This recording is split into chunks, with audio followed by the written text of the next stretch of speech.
Hello, ladies and gentlemen, Cone Dodger here. Welcome back to Automation. Today we're looking at another one of these 1-hour build-off Pikes Peak racers. This one from Jaws of Life. A reminder of the rules. The basics are that it's a 1985 Group B inspired rally/hill climb car.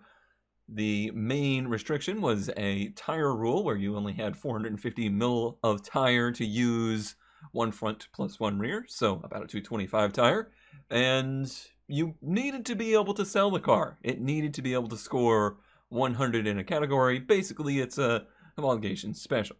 So, what did Jaws of Life do? Well, a whole bunch of cylinders for one, 16 of them, a V16. My body, my mouth, my mind didn't even want to say 16 because it's quite bizarre. However, somehow Jaws has managed to fit a 798 liter V16 twin turbo into an all-wheel drive car. How much power does that make? 539 horsepower, and in a good long sweep there. You're above 500 from 64, 63, all the way to Redline out there at 9,000. So that's a lot of real estate to have 500 horsepower in, and should make for a pretty stout competitor. There's a lot of different ways you can do these 1-hour build-offs. Spend a lot of time on your fixtures. You can spend a lot of time on your engine. You can spend a lot of time on your chassis and your car design and your trim. I think it's pretty obvious which way Jaws went with this. Not a lot of design. Interestingly, this ends up being a problem for the car. Aero was actually important in this. Although it has a giant rear wing, only this front lip splitter thing. And I don't know how beamng calculates aero exactly, but if it's anything like reality, this splitter isn't doing a whole heck of a lot. A splitter really needs to be down here at the bottom to help split the air up and over the car. Here, you're only splitting like half of the air approaching the nose. Might be making a little downforce, but not nearly as much as Dat Wang.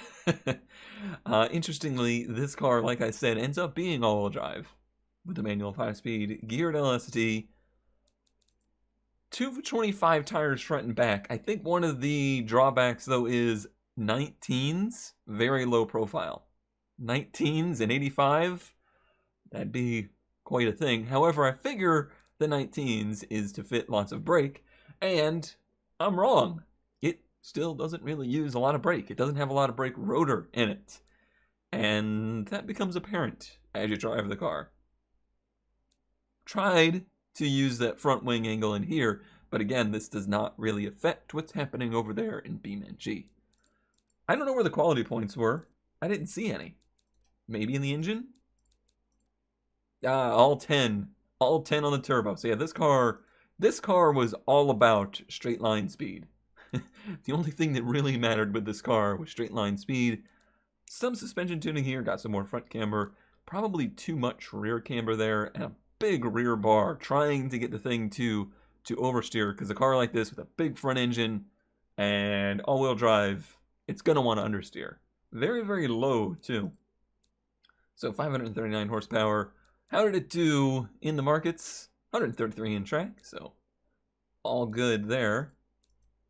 Only thing left to do is show you the run. This ends up being the absolute hardest car I've ever tried to drive at Pikes Peak. I think it was actually trickier to drive on the full Pikes Peak than any car, even the vans that we did in the other Pikes Peak Challenge, on the short one. It really, really understeers, and it became very frustrating to drive. It actually took me nearly 2 hours of running Pikes Peak to get a somewhat clean run in. And here is that run.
So like I said, that was a struggle. I honestly thought for a while there I was not going to be able to do it. I was going to have to quit because I was physically exhausted, I was mentally exhausted.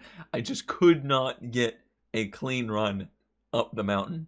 The first like third of the course was just dreadful. I just could not contain myself because I wanted to do these runs at 100%.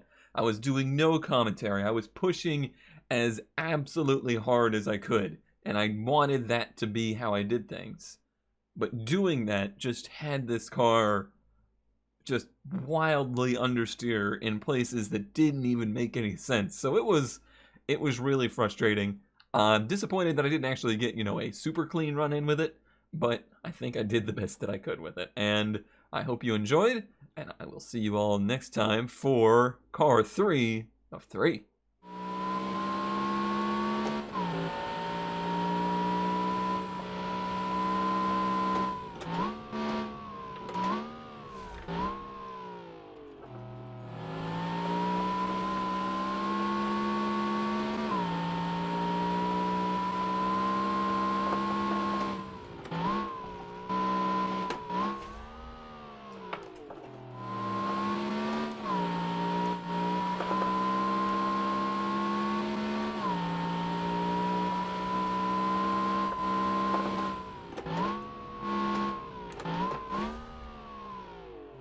I just can't get it to slow down there.